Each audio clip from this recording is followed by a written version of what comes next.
Okay, to make the tops of the nail polish, I've got some black. This is pre-mixed black. I buy it in like the pre-coloured stuff. I have used double the quantity of Tylo.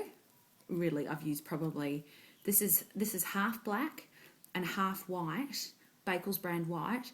And I've used 2 teaspoons of Tylo powder, and then obviously when I added the white to it, it became grey, so I also then added in some super black colour. I've given it a good, mixed it really well. It's all over my hands. Okay, I'm using my sugar shaper. I'm using it with no design in it, basically, so it's empty, so that I get that nice sort of sausage part that I need for the top. It's about the right size.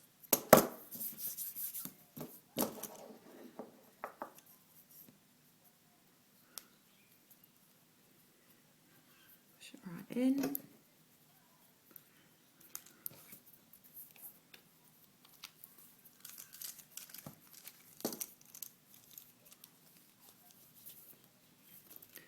Just push it straight out.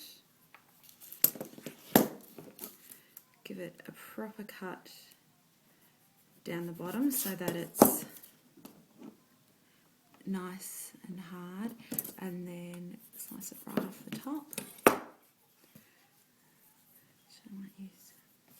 Keep it on the bottom so that it stays really flat, and then you just want to taper off the top.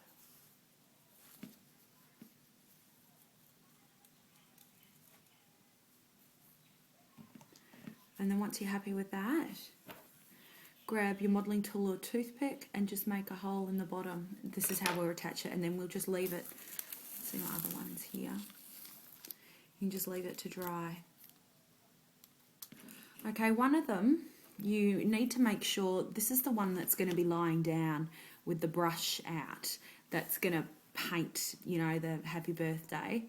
You want to make sure that it can fit something of this thickness. So make a decent hole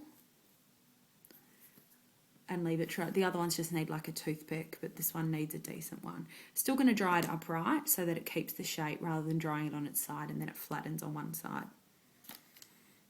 Okay, to make the bottle of nail polish, mix up your colour. I'm going to reserve a little bit to make a circle on top. This just takes a bit of time basically to get the right shape. Sort of start by making a bit of an egg, then you need to sort of start flattening it. Needs to basically be you know, wider on top and going in that way. So it's easier to sort of start it wider on the bottom. Get the flat top and then get the flat top on there.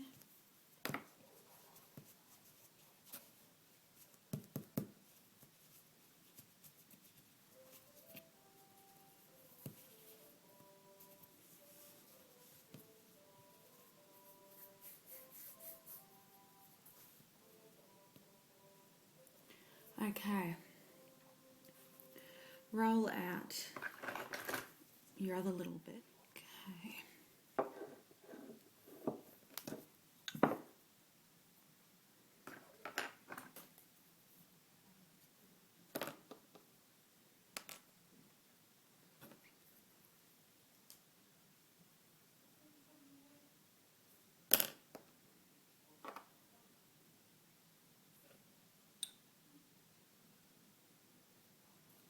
You can sort of see how.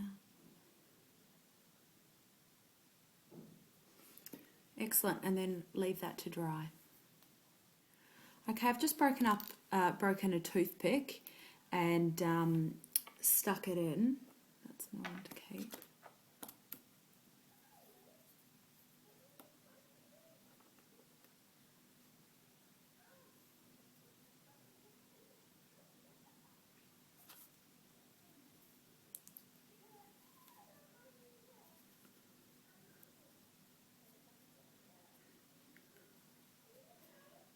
Dry.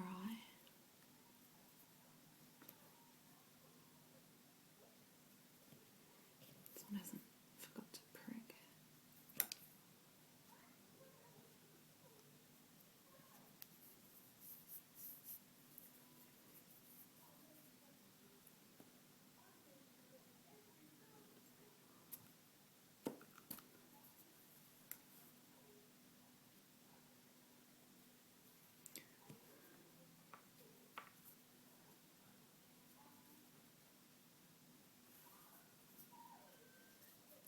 Excellent, and just let them fully dry. The next step is just to draw on the label, the OPI label. So I've just used this really thin food doodler and drawn it on. Look, you can probably do a better job than me. I sort of just did it quite quickly. Okay, the last step is to brush some glaze over. This is flower and leaf glaze, which I just bought from my local cake shop. It was only a couple of dollars, which was good, and I've just brushed the glaze over these. I made these yesterday, and basically it's a day later. You don't want to brush something over the top of it too soon because you know, you don't want the writing on the nail polish bottle to smudge. So this is really simple. You just simply brush over the top. This is going to give it that bottle, you know, that nice shiny bottle look. Simply paint it on. The important thing is you have to wash your brush afterwards in terps, methylated spirits, just otherwise it's going to go all funny and harden. So you can see that's nice and shiny, and just let that sit there. All done. Okay, so here are the bottles. See, they're nice and shiny. You know, there's always room for improvement, definitely in my writing, but you get the general idea. It looks like nail polish, and that's all that matters.